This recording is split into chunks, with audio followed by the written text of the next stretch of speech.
Kai alhamdulillah, Allah mun gode maka kan ni'imar sunna, alhamdulillah. Da Allah ‘yan uwa ku ta ni ganin ikon Allah cikin wannan bidiyon.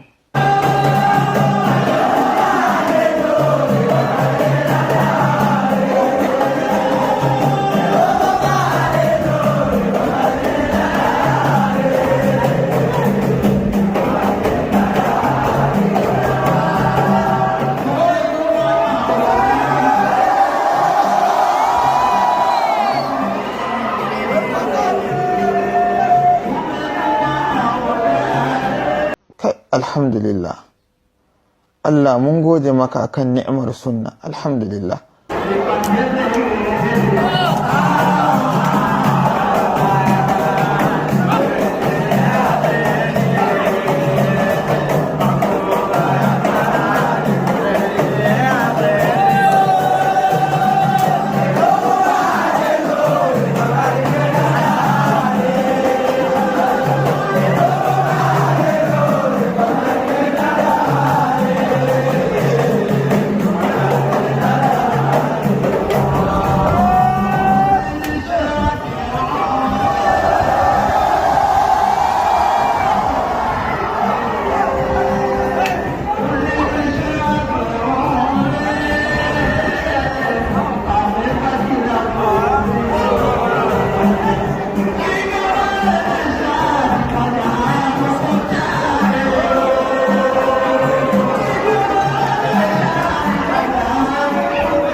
Wannan aiki ne na masu bautan shanu, na masu bautan gumaka, aiki ne na 'yan coci.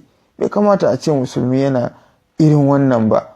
Allah ta'ala ce wa kana salatun indal baiti illa muka'an wa tasdiya. Wannan bid'o'i ne wanda wallahi zai iya zama sababiyan shigan mutum wuta idan bai tuba ba. Wannan bai kamata ba.